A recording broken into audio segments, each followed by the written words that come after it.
ఓ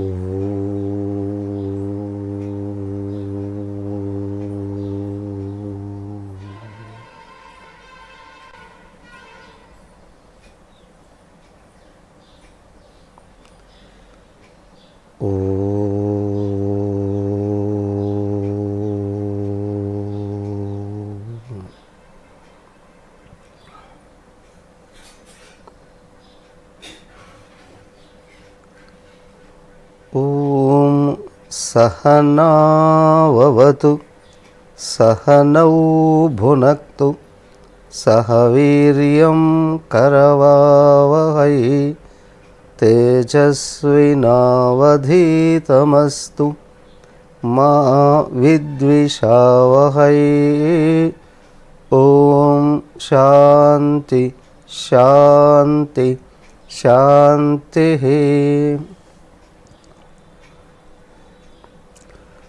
ఓం సదాశివసమారంభాం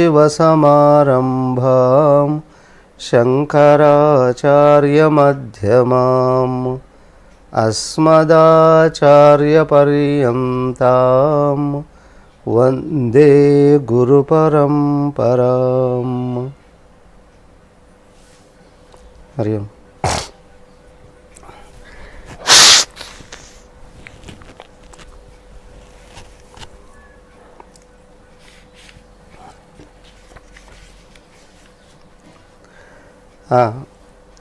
నిన్నటి శ్లోకం ఎవరు నేర్చేసుకున్నారు?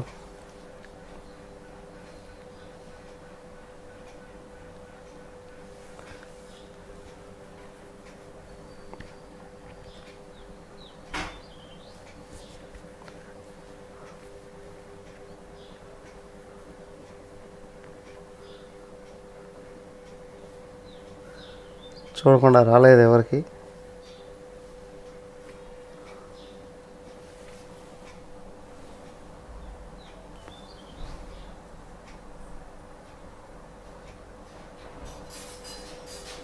ఏమయ్యా రవీంద్ర గారు?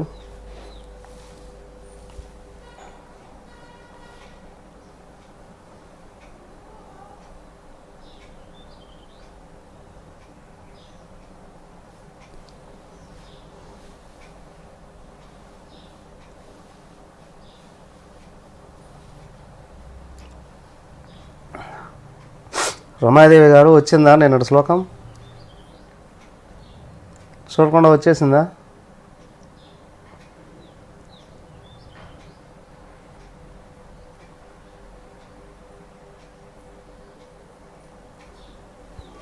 ఈమెకు వచ్చేసింది. వరలక్ష్మి గారికి చూడకుండా వచ్చేసింది.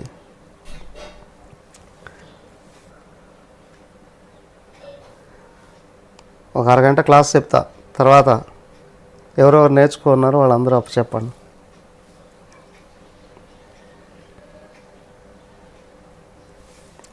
ఓకే, కలిపి చదువుదాం అందరూ ఒకసారి నిన్నటి శ్లోకం. వేదో నిత్యమధీయతాం తదుదితం కర్మస్వనుష్ఠేయతాం తేనేషస్య విధేయతాం కామ్యే మతిః త్యజ్యతాం పాపౌఘః పరిధూయతాం భవసుఖే దోషోనుసంధీయతాం ఆత్మేచ్ఛావ్యవసీయతాం నిజగృహాత్ తూర్ణం వినిర్గమ్యతాం. ఇది మొదటి శ్లోకంలోనే ఆయన 8 విషయాలు చెప్పారు. ఏమిటి అంటే, మనిషి అన్నవాడు ఈ సృష్టిలో ఉన్న జీవరాశులు అన్నింటికంటే, నిన్న ఒక శ్లోకాన్ని అధ్యయనం చేశాం.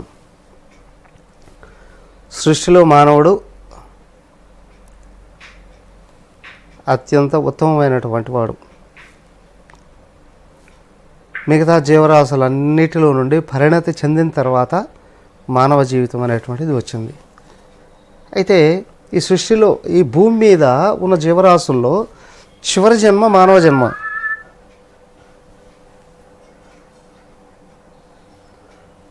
మానవ జన్మ చివరి జన్మ. అయితే ఇక్కడి నుంచి ఇంకా ముందుకు వెళ్ళడానికి ప్రయత్నం చేయకపోతే వెనక్కి వెళ్ళడం ఖాయం. ఏంటండి అని కేవలం పుణ్యకర్మలనే పట్టుకున్నటువంటి వాడికి స్వర్గాది లోకాలు కనిపిస్తాయి. అలా కాదండి, వ్యక్తిత్వం వికసింపజేసుకోవాలి అనుకున్నటువంటి వాళ్ళకి తత్వశాస్త్రాలు ఇక్కడికిక్కడే ఏ విధంగా పరిణతి చెందవచ్చో తెలియపరుస్తాయి. వినిపిస్తుందా?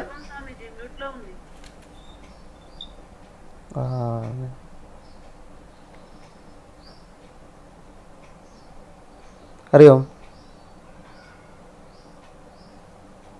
ఇప్పుడు వినిపిస్తుందా?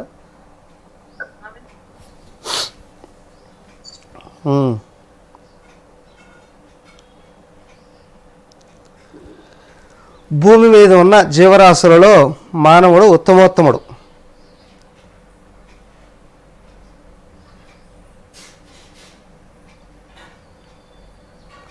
అయితే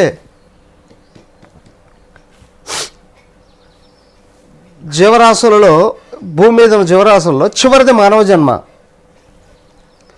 ఇక్కడ నుండి ఎటు వెళ్ళాలి? పతనం అంటే ఏంటి? అభివృద్ధి అంటే ఏంటి? అసలు జీవితానికి తర్వాత మనుగడ ఏంటి? ఈ విషయాలన్నీ తెలియాలి అని అంటే శాస్త్రం దగ్గరికి రావాలి. భౌతికంగా ప్రపంచాన్ని గురించి తెలిపే శాస్త్రాలు చాలా ఉన్నాయి. ప్రపంచంలో ఎవరెవరు ఎక్కడెక్కడ ఏమేమి పనులు చేయాలనో తెలిపే శాస్త్రాలు ఉన్నాయి. కానీ మానవుడు వ్యక్తిగతంగా తన అభివృద్ధి కావాలి అని అనుకుంటే తెలిపే శాస్త్రాలు ఏవి? అవే తత్వశాస్త్రాలు. ప్రత్యేకంగా వ్యక్తిత్వాన్ని వృద్ధి చేసుకుంటూ జీవితంలో పరిపూర్ణతను అందుకోవాలి అని అనుకుంటే శాస్త్రాల దగ్గరికి రావాల్సిందే.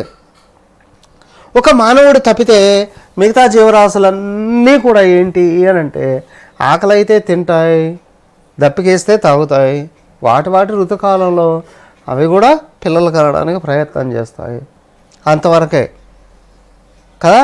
కానీ మానవుడి యొక్క పరిణతి ఏంటి అంటే ఇదిగో శాస్త్రాల దగ్గరికి వస్తే తెలుస్తుంది. వాటిలో తత్వశాస్త్రాల్లో అత్యంత ముఖ్యమైనటువంటివి ఏమిటయ్యా? వేదాలు, వాటి సారాలు ఉపనిషత్తులు, దానికి అధికారాలని ఇచ్చేటువంటివి ధర్మశాస్త్రాలు.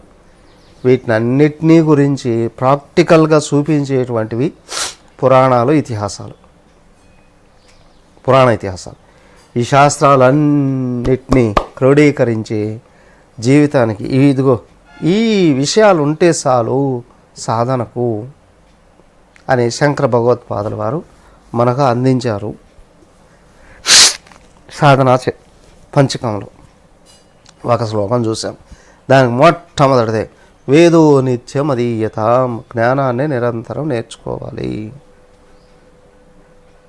నిరంతరం జ్ఞానం అధ్యయనం చేసి తీరాలి.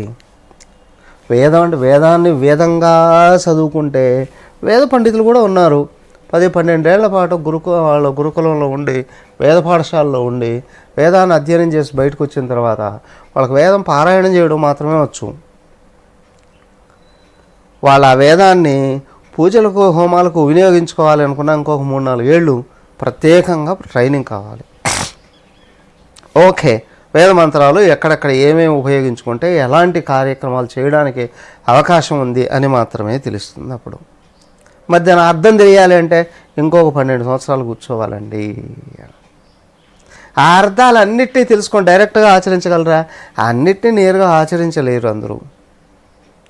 మరి ఇంత టైం ఎవడు వినియోగిస్తాడంటే దాదాపు 30-40 సంవత్సరాలు వాటి కోసం వినియోగిస్తే కానీ సరిపోదు.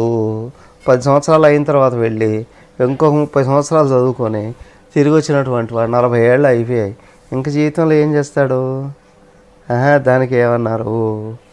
వేదంలో ప్రతి శాఖకు చివరగా శాఖ యొక్క సారాంశాన్ని ఇచ్చారు. వాటిని ఉపనిషత్తులు అని అన్నారు.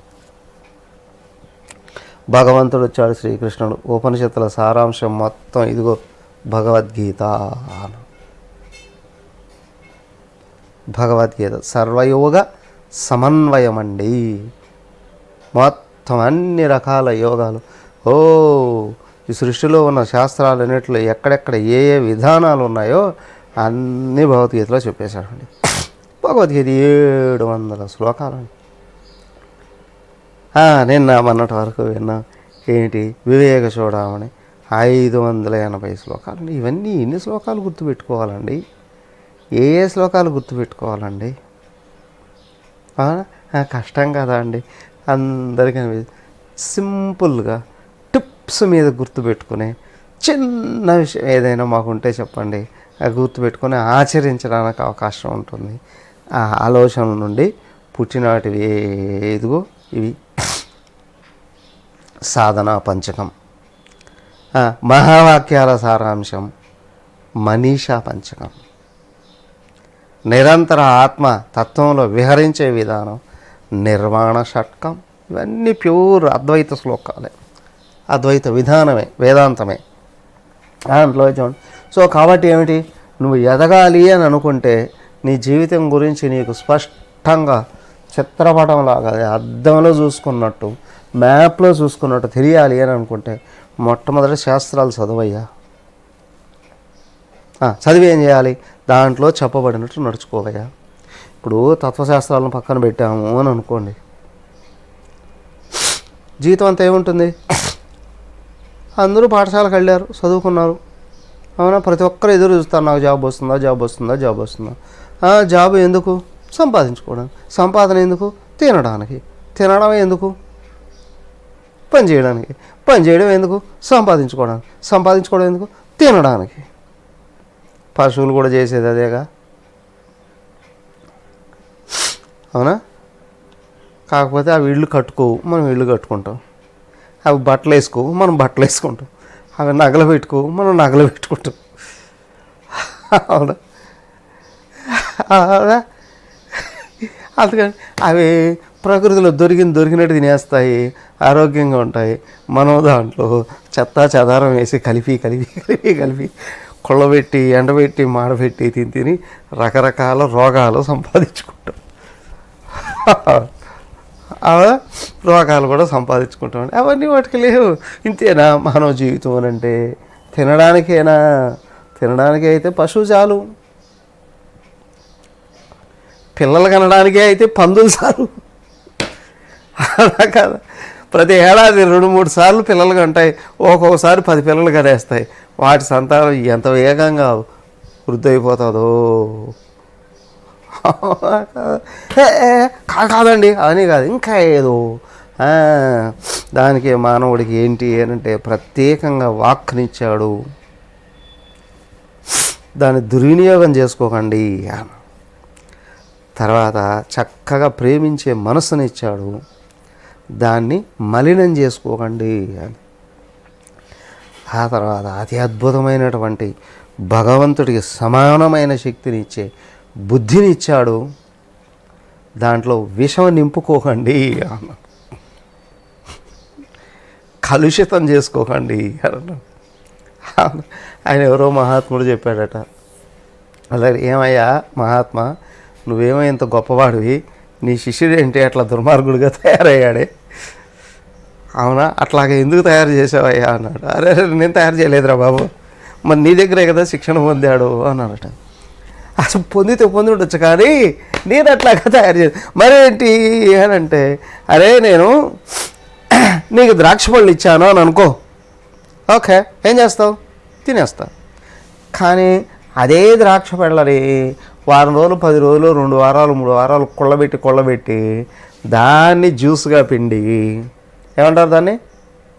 ఆల్కహాల్ అంటారు, అవునా కదా?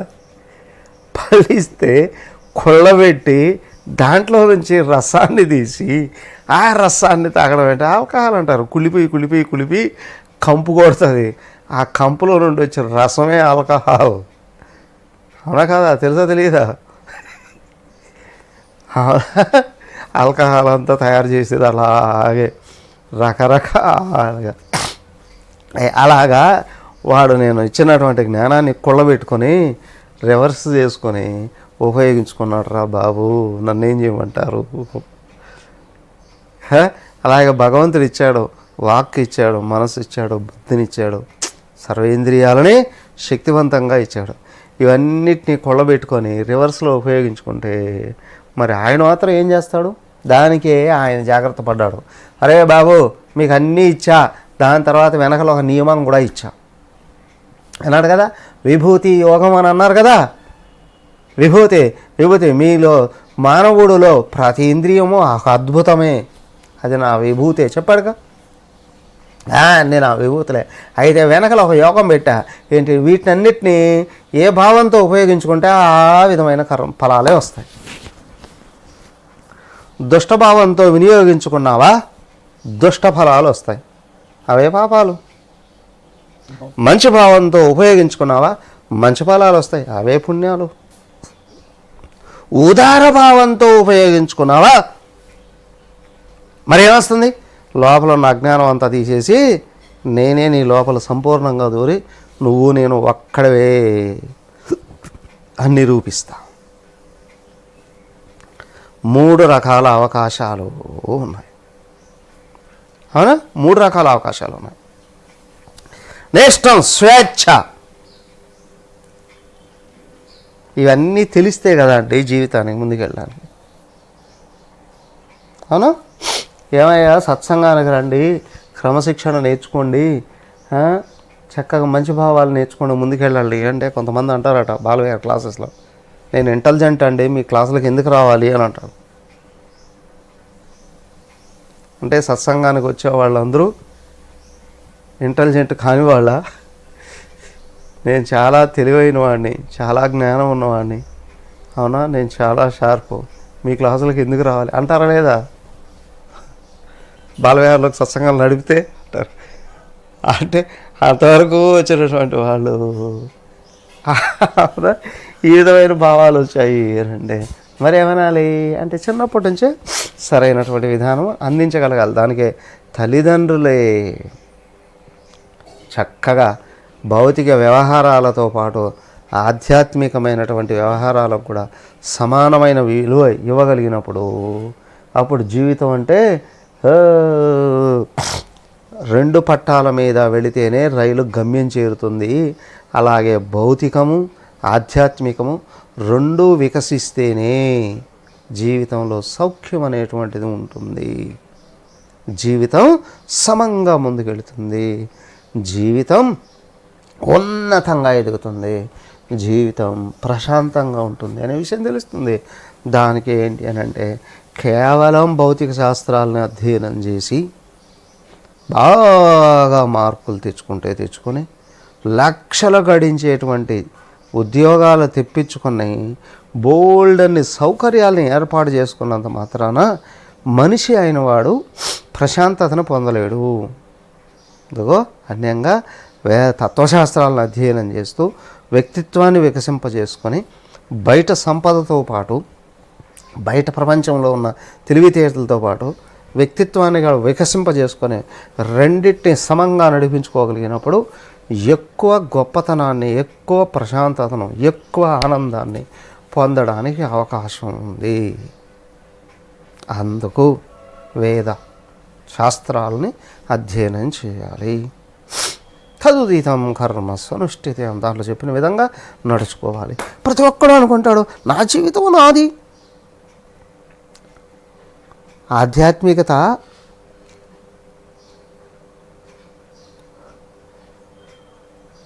ఏకత్వాన్ని పైకి తీసుకొని వస్తుంది. భిన్నత్వంలో కేవలం భౌతికత ఏకత్వంలో నుండి భిన్నత్వాన్ని విడగొట్టి లాక్కొని వెళ్ళిపోతుంది. జీవిత విలువలను పాటించేటువంటి వాడు కనీస సౌకర్యాలతో ఎక్కువ త్యాగంతో జీవించాలి అని అనుకుంటాడు. కానీ వ్యక్తిలో స్వార్థం బాగా ప్రవేశించింది అని అంటే అత్యధికమైనటువంటి సౌకర్యాలతో, అవునా, పరిపూర్ణ స్వార్థంతో బతకాలి అని అనుకుంటాడు. చివరికి ఈ స్వార్థం పెరిగి ఎక్కడ దాకా వస్తుంది అని అనుకుంటే తల్లిదండ్రులు పిల్లలు కూడా ఒకరి మీద ఒకరు స్వార్థంతో, చివరికి భార్య భర్తలో కూడా నా సుఖమే నాకు ముఖ్యం, నీ సుఖం కోసం నేనెందుకు పనిచేయాలి అనే స్థితి పోతాను. ఎక్కడ ఆధ్యాత్మికత వికసిస్తుందో ఎక్కడ మన సంస్కృతి పరిడవెళ్ళుతుందో అక్కడ ఉమ్మడి కుటుంబాలు ఉన్నాయి. సమష్టిగా అందరి శ్రేయస్సు కొరకు అందరూ పాటుపడేవాళ్ళు, అందరి సుఖాన్ని కోరుకుంటూ పనులు చేసేవాళ్ళు. తక్కువ సౌకర్యాలు ఉన్నా, అవునా, అవసరాలను తక్కువగా తీర్చుకుంటూ ఉన్నా ఎక్కువగా సుఖంగా బతికేవారు. వాళ్ళకి తెలుసు ఏంటి అని అంటే, సుఖం నువ్వు అనుభవించే విషయాల మీద లేదు, నువ్వు పాటించే విలువల మీద ఉంది. గొప్పతనం నీకున్న సౌకర్యాల మీద లేదు, నీకున్న కంఫర్ట్స్ మీద లేదు, నువ్వు చేసే విలువలతో కూడిన పని మీద ఉంది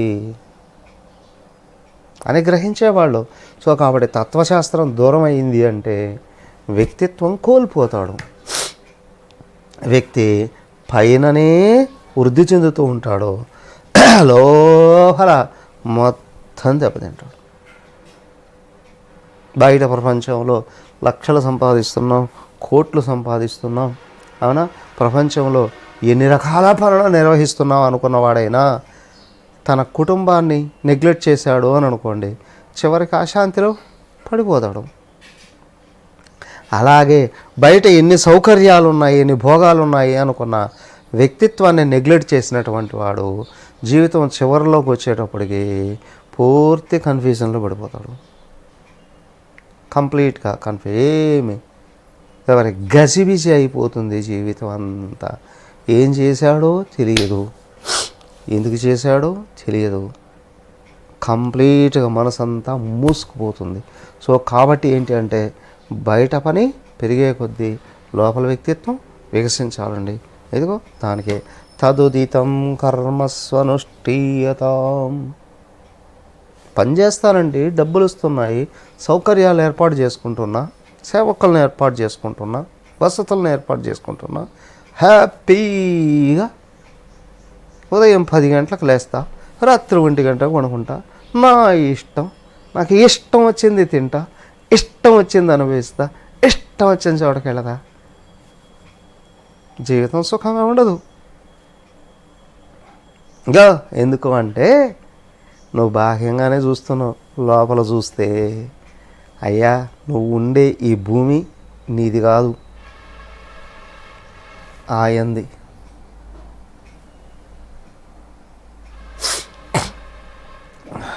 అవునా? అలాగే నువ్వు తాగే ఈ నీళ్ళు ఆయన ఇస్తేనే వస్తున్నాయి, నువ్వు పీల్చే గాలి ఆయన ఇస్తేనే వస్తుంది, నువ్వు ఉపయోగించుకునే వేడి వెలుతురు భగవంతుడు ఇస్తే వస్తుంది, నువ్వు తిరగడానికి ఇంత ఆకాశం, ఆస్వాదించడానికి ఇంత ప్రకృతి, అనుభవించడానికి ఇన్ని వస్తువులు, చిన్న పిల్లాడికి తల్లి తండ్రి ఏ విధంగా ఏర్పాటు చేశాడో భగవంతుడు అనేవాడు ఒకడున్నాడు, ఏర్పాటు చేశాడు, ఏర్పాటు చేసి వదిలేయలేదు, అందరినీ పరిపాలిస్తున్నాడు. వెనక్కి చూడు, ఆయన గమనించు, ఆయన పెట్టిన నియమాన్ని తెలుసుకో, దాన్ని అనుసరించు.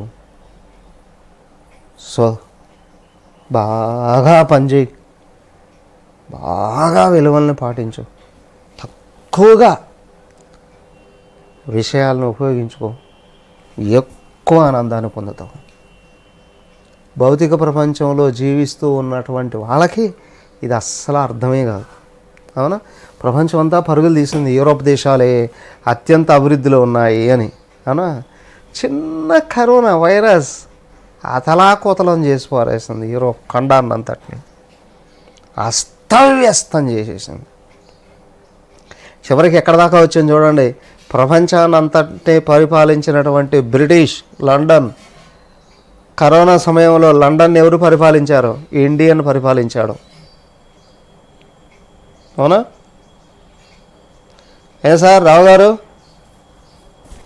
ఇండియన్ అయినా ప్రధానమంత్రి అయ్యాడు అక్కడ, తాత్కాలికంగా అయినా సరే మొత్తం ప్రపంచం అంతా ఎవరి వైపు చూసింది? కరోనా ఇండియాలోకి వెళితే సర్వనాశనం, 100 కోట్ల మంది చచ్చిపోతారు అని అనుకున్నారు. వేగంగా చంపడం కొరకు పాకిస్తాను, చైనా కూడా అత్యంత ఉధృతమైనటువంటి చర్యలు కూడా తీసుకున్నాయి. ఏమయ్యారు? చిప్పి కొట్టేసినట్టే వెళ్ళిపోయింది వాళ్ళకి. ఇండియానే కింగ్. ఎందుకయ్యా అంటే ఇండియన్స్ గొప్ప అని కాదు, మన కల్చర్ అంత గొప్పది, మన సంస్కృతి అంత గొప్పది. అది నాయకుడు అనుసరిస్తూ ఆచరింప చేయించాడు. స్థిరంగా నిలబడ్డారండి, స్థిరంగా నిలబడ్డారండి. ఇండియాలో సహజంగా జరిగే మరణాలు కూడా 30%కి తగ్గిపోయాయండి. ఇంకా కరోనా ఏంటండి అన్న, అసలు మరణాల శాతమే 1/4కు పడిపోయిందండి అనేసి, 1/3లో ఉండిపోయిందండి అన్న. ఏమైందండి, ఎట్లా నిలబడగలిగిందండి? సో కాబట్టి ఏమిటి అని అంటే, ఇదిగో తత్వశాస్త్రం అందిస్తుంది ఏంటంటే, అందరి సుఖాన్ని కోరు, నువ్వు నియమంగా నడుచుకో. అవునా, అందరి సుఖాన్ని కోరు. అందరూ అన్నారు చైనానే ప్రవేశపెట్టింది అని. ఆ బయట విషయాలన్నీ కూడా బయటకు వచ్చాయి కదా. విషయం ఏంటి అని అంటే, అందరినీ చంపడానికి చైనా మొత్తం ప్రపంచానికి అందరికీ పంపించిందని అన్నారు. దాని కల్చర్ ఏంటి కదా. ఇండియన్స్ నిగ్రహంగా ఉంటూనే ఇక్కడ ఉన్నటువంటి మందుల్లో కూడా ప్రపంచంలో అన్ని దేశాలకు పంపించారు. అంటే అన్ని దేశాలు బాగుపడాలని కోరుకున్నారా లేదా? అన్ని దేశాలు బాధల నుండి బయటపడాలి అని కోరుకున్నారా లేదా? మా కశ్చిత్ దుఃఖ భాగ్ భవేత్, ఏ ఒక్కడు కూడా దుఃఖాలలో పడిపోకూడదు. ఎక్కడి నుంచి వచ్చిందయ్యా ఇదంతా? ఇదిగో వేదాలలో చెప్పబడినటువంటి కర్మలే. కర్మ బ్రహ్మోద్భవం విద్ధి బ్రహ్మాక్షర సమద్భవం. అయ్యా ఇవన్నీ వేదాల్లో చెప్పాయి, బ్రహ్మదేవుడు చెప్పాడు వేదాల ద్వారా ఇవన్నీ కూడా. ఏమని ఇదిగో గుర్తుంచుకో, తేన ఈశస్య విధీయత. మనసు శుద్ధమైతే, బుద్ధి సూక్ష్మమైతే, ప్రకృతి ఎవరి నియమం ప్రకారం నడుస్తూ ఉందో, ఈ ప్రకృతిని ఏ విధంగా నడుపుకుంటే జీవితం సుగమం అవుతుందో స్పష్టంగా తెలుస్తుంది. అంతేగాని ఉదయం లేచి మేము పూజలు చేసేస్తున్నామండి అయిపోతుందండి అని కాదు. మెకానికల్గా రోజుకు ఎన్ని గంటలు పూజలు చేసినా జీవితాంతం అదే చేస్తూనే ఉంటారు, కానీ పరిణతి అనేది కనిపించదు. చాలామంది మా ఇంట్లో రోజుకు 2 గంటలు పూజలు చేస్తామండి, ఇప్పుడు 50 ఏళ్ళు చేస్తున్నామండి. మరి వ్యక్తిత్వం ఎందుకు బాగుపడలేదు? బాగుపడిందా? హృదయం వికసించిందా? నిజంగా నువ్వు పూజ చేస్తూ ఉన్నావురంటే అందరి సుఖాన్ని కోరుకుంటున్నావా?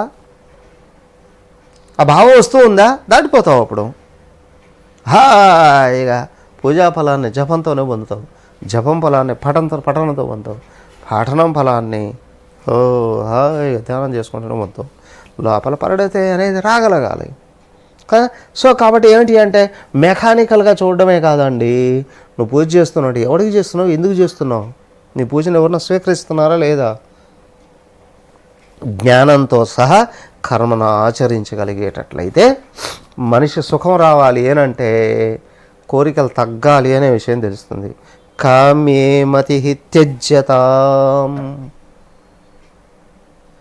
కోరికలను అనుసరించడం వదిలిపెట్టు. భౌతికుడు ఏమనుకుంటాడు?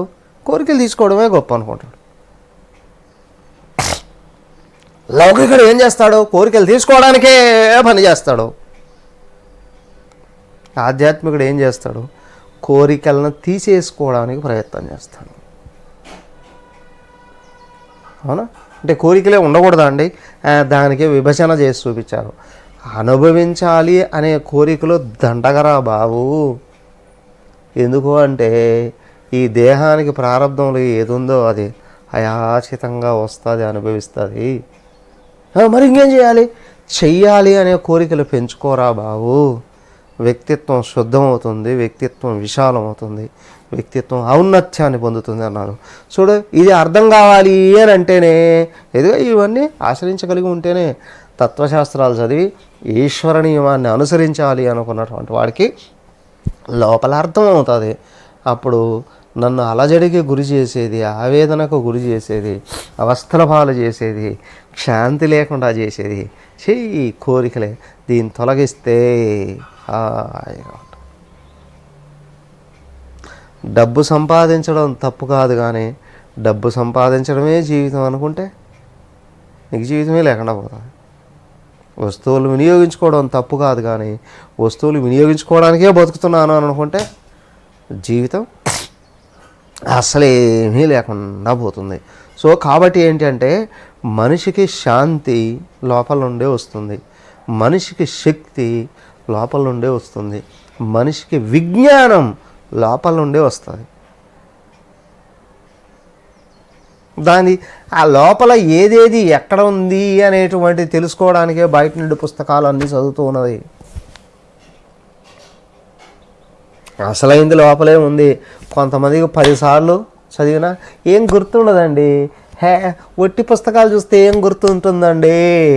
లోపల ఉన్న మలినం వెళ్ళిపోతే లోపల అన్నీ ఉన్నాయి గుర్తులు, అవి ఓపెన్ అవుతాయి.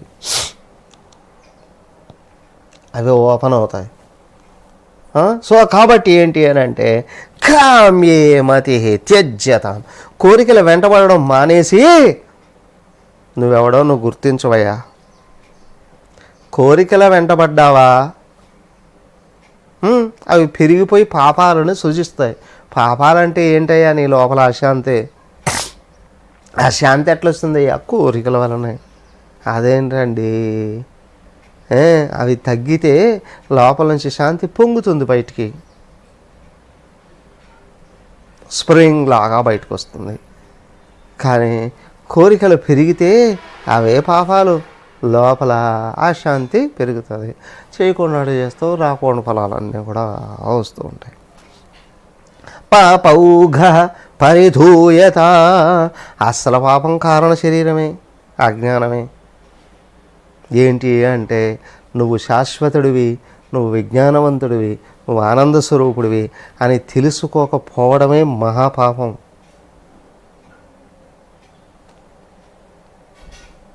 అవునా? తెలుసుకోనటువంటి వాడే మహాపాపి. అదేంటి? దాన్నే అహంకారము అన్నారు కదా. కారణ శరీరంలో ఉన్నాయి పాపాలన్నీ అజ్ఞానంగా, అదిగా దాని నుండి పుట్టినటువంటిది. నువ్వు ఆత్మ అయితే ఈ దేహం నువ్వు అనే భావం కలుగుతుంది. దేనివల్ల? లోపల ఉన్న వాసన వల్లనేక. అంతేగా. పాపౌఘ పరిధూయత, వాటిని తొలగించు. ఏమవుతుంది? లోపల పాపాలు తొలగించు, బయట దుఃఖాలు రావడం మానేస్తాయి. మనసు ప్రశాంతంగా ఉంటే కష్టం ఎంతటిదైనా సరే సాల్వ్ చేసుకుంటావు. మనసు అశాంతిగా ఉంటే కాబట్టి ఏంటి అని అంటే నువ్వు కావాలి అని ఏదైతే అనుకుంటున్నావో అవన్నీ లోపలే ఉన్నాయి, అన్నీ అయ్యి ఉన్నావు. అడ్డుపడేది ఏంటి? కారణ శరీరం నుంచి పైకి వచ్చినటువంటి మొట్టమొదటిది అజ్ఞానం పూరితమైన తాదాత్మ్యం, అహంకారం. రెండవది ప్రపంచంలో ఎక్కువ సంపాదించి దాచి అనుభవిస్తే సుఖం వస్తుంది అనేది ఉంది, మమకారం. ఇవి రెండు తొలగిపోవాలి అని అంటే ఏం చేయాలి? అడ్డు తొలగించుకోవాలి. ఏమిటి అంటే భవసుఖే దోష అనుసంధీయతాం ఆత్మ ఇచ్ఛ వ్యవసీయతాం. చూడండి, ప్రపంచంలో ఇన్ని కోట్లు ఉన్నవాడైనా సరే, ఇన్ని రకాలుగా భోగాలు అనుభవించిన వాడైనా సరే, నేను సంపూర్ణంగా తృప్తిగా ఉన్నానని ఎవడు అనగలడా? కానీ ఎవడికి సంపూర్ణంగా ఇంద్రియాలు మనసు నిగ్రహంలో ఉండి ఆత్మజ్ఞానంలో ఉన్నాడో వీడికి ఏమీ లేకపోయినా అన్నీ ఇవ్వడానికి సమర్థుడు, ఏమీ చేయకపోయినా అన్నీ చేయడానికి సమర్థుడు. అటువైపు దేశానికి ఉత్తరంలో తపోవన మహారాజు కూర్చున్నాడు, దేశానికి ఇటువైపు రమణ మహర్షుల వారు కూర్చున్నాం. అవునా? తూర్పు దేశంలో రామకృష్ణ పరమహంస కూర్చున్నాడు, పశ్చిమ దేశంలో నిత్యానందుడు అని ఒక ఆయన కూర్చున్నాడు, మహానుభావుడు. ఒకే సమయంలో ఉన్నారు నలుగురు, దేశాన్ని కృష్ణలో పట్టుకొని నడిపిస్తూ ఉన్నారు. వాళ్ళ శిష్య పరంపర అమోఘంగా ఉంది, అంతటా ఉంది. వీళ్ళందరూ కూడా గోచిపాతరాయుళ్ళే. అవునా? రమణ మహర్షుల వారికి ఒక గోచిపాత, ఆ నిత్యానంద స్వామి అయినా ఆయన కూడా ఒక గోచిపాతే. అయితే ఒక అడ్డపంచ కట్టుకునేవాడు రామకృష్ణ పరమహంస. ఎవడు కట్టుకుంటాడు అది అని చెప్పి కొంచెం చలి కదా, పైనుంచి కిందికి ఒక అంగారక దొడిగారు తపోవన మహారాజ్ కదా. వీళ్ళ నలుగురిని ప్రపంచం అంతా అనుసరించింది. చూడండి, రామకృష్ణ పరమహంస దగ్గర నుంచి వివేకానంద పుట్టాడు, తపోవన్ మహారాజు నుండి చిన్మయానంద పుట్టాడు, వాళ్ళ సంస్థ నిత్యానంద సంస్థ అది నడుస్తుంది. ఇటు రమణ మహర్షుల వారి నుండి ఒక గణపతి మని పుట్టాడు, దేశాన్ని అంతటినీ నడపడానికి కూడా. ఏమయ్యా గోచిపాత్రాయుడులే కదా, వాళ్ళ దగ్గర ఏముంది, వాళ్ళ దగ్గర ఏముంది కాదు, అంతా వాళ్ళే. అర్థమైందా? అంతా వాళ్ళే, అంతా వాళ్ళది అనడానికి వీలు కాదు, అంతా వాళ్ళే, అంతా వాళ్ళదే అని అంటే వాళ్ళు వేరుగా ఉన్నారా? కాదు, అంతా వాళ్ళే. ఎక్కడున్నావు, ఎక్కడలేని చెప్పు అన్నాను. మీరు ఎక్కడ ఉంటారండి, ఎక్కడలేమో చెప్పండి. మీరు ఏం చేస్తారండి, ఏమి చేయనో చెప్పండి.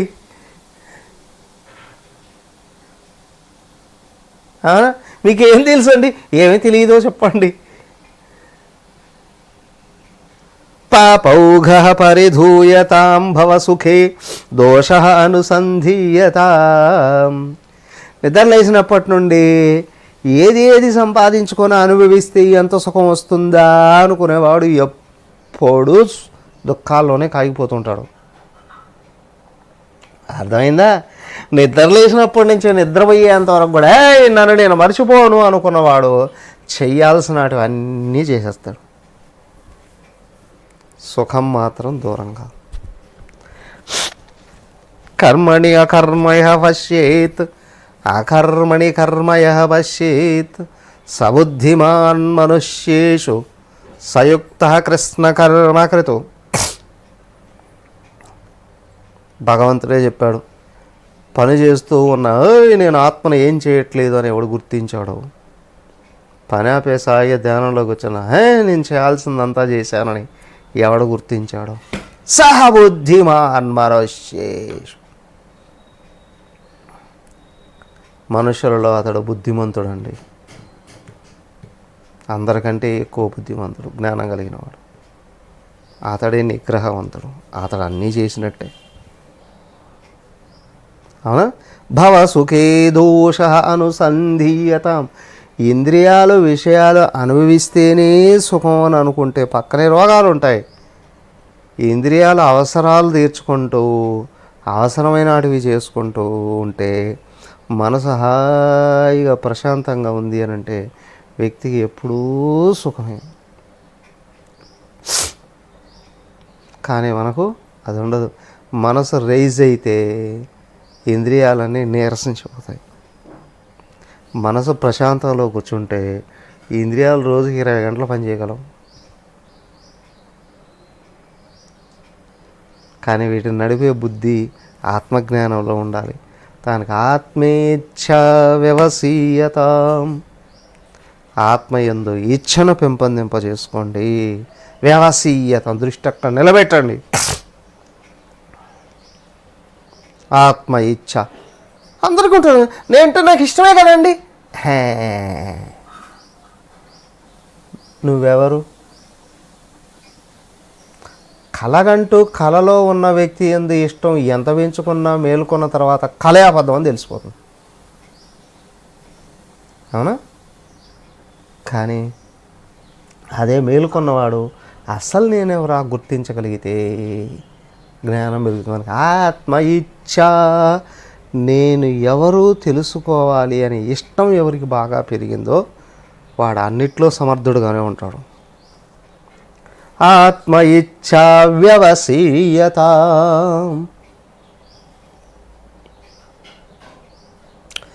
పనులు చేసేటప్పుడు పనుల మీదనే దృష్టి పెట్టు, కానీ నిన్ను నువ్వు మర్చిపోకు. అర్థమైందా? పని ఎందుకు చేస్తున్నావు? ఎవరి కోసం? నా కోసం చేస్తున్నావు. అవునా కదా? నువ్వే నిన్ను మర్చిపోతే పని చేయడానికి బయటికి వెళ్ళి ప్రతిరోజు పాపం భార్య 2 మనుషులను పెట్టి వాళ్ళ ఆయన కోసం వెతికి పట్టుకొచ్చుకుంటూ ఉంటుంది. అంటే వెళ్ళేటప్పుడు ఆఫీసులో దించేస్తారు, కానీ ఆఫీసు నుండి బయటకు వచ్చి ఎటుపోతాడో తెలియదండి. అలా ఉంటుంది. కాదండి, ఇక్కడ నువ్వెవరో నీకు గుర్తుండాలి. నువ్వేం చేయాలనో తెలియడంతో పాటు నువ్వేరో నీకు గుర్తుండాలి. దానికి ఏంటంటే అస్సలు నేను ఎవరు దృష్టిని నిలబెట్టగలిగేటట్లయితే నువ్వు నిరంతరం సుఖంగానే ఉండగలవండి. ఆత్మ ఇచ్ఛ జనరల్గా అంటూ ఉంటారు చూడండి, ఈ సినిమాల్లో కూడా చూపిస్తారు, నీ కోసం ఏం చేయమన్నా చేస్తా.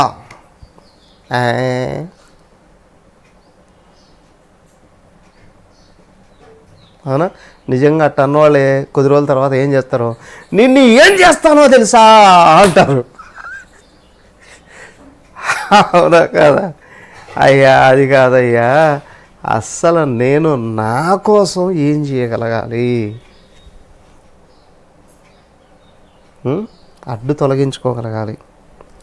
దేన్ని అడ్డు? అందరూ ట్రై చేస్తారు, నాకు ఎవడు అడ్డుస్తున్నాడో అందరు తొలగిస్తారని.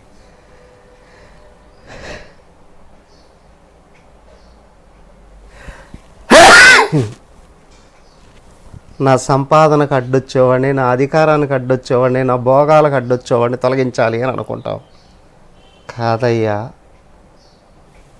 నా ఆత్మ జ్ఞానానికి అడ్డొచ్చేటువంటి వాటిని, నా ఆత్మ సుఖానికి అడ్డొచ్చేటువంటి వాటిని తొలగించవయ్యా.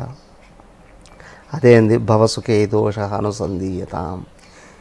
దేహం అవసరాలు తీర్చుకోవాలి కానీ దేహం భోగాలు అనుభవిస్తే సుఖాలు వస్తాయి అని అనుకోవడం ఉంది. దుఃఖాలలో కూరుకుపోతున్నావు. మనిషి పుట్టింది భోగ ఆకాంక్షను దాటడానికే, భోగాల్లో మునిగిపోవడానికి కాదు. ఎందుకు అంటే పశువులు పక్షులన్నీ చేసేది అదేగా. ఆకాంక్ష ఏంటి సోమరద్దా అండి అని ఎవరన్నారు?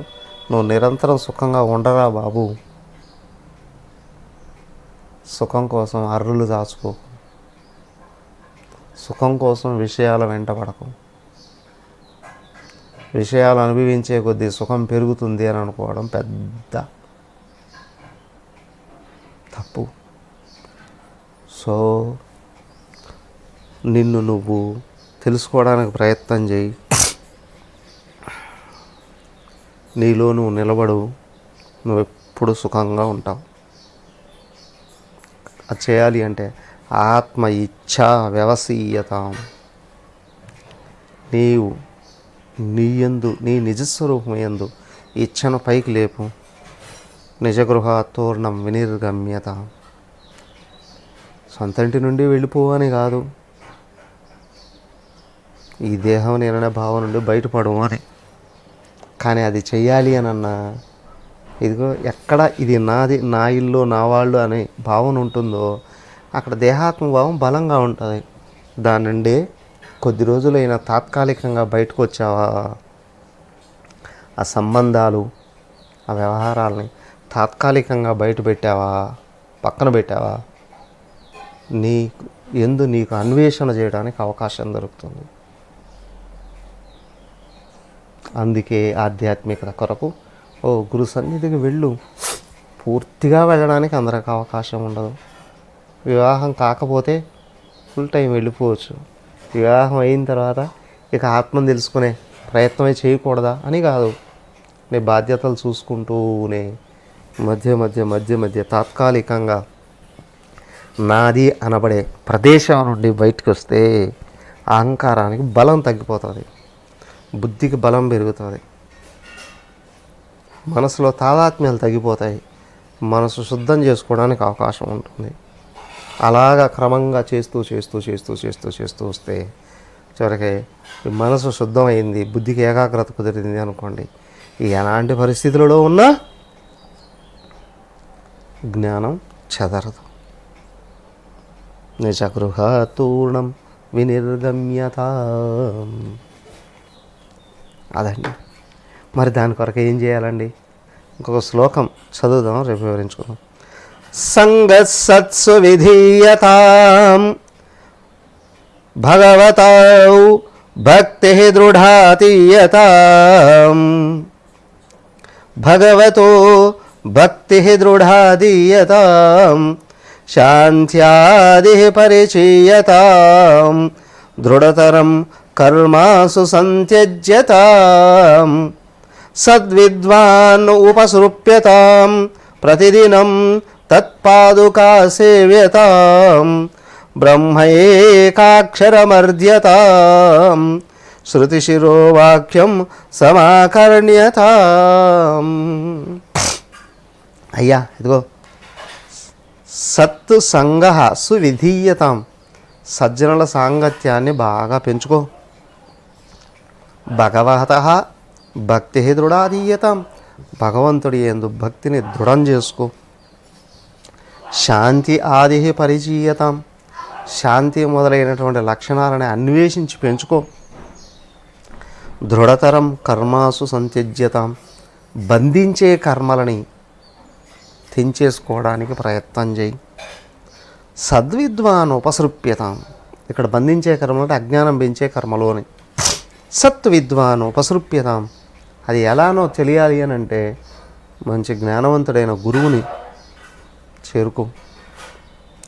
ప్రతిదినం తత్పాదుకా సవ్యతాం, ఆయనను అనుసరించు నిరంతరం. బ్రహ్మ ఏకాక్షరం అర్ధ్యతాం, ఆయన చెప్తాడు ఏకాక్షరమైన బ్రహ్మ ఓం, దానిని గురించి అర్థ్యతాం బాగా తెలుసుకోవడానికి ప్రయత్నం చేయి. శృతిశిర వాక్యం సమాకర్ణ్యతాం, నీకు అది తెలియాలి అని అంటే మహావాక్యాల్ని అధ్యయనం చేయి. మహావాక్యాలు అధ్యయనం చేయి. ఓకే, ఎలాగా రేపు చూద్దాం. హరి ఓం.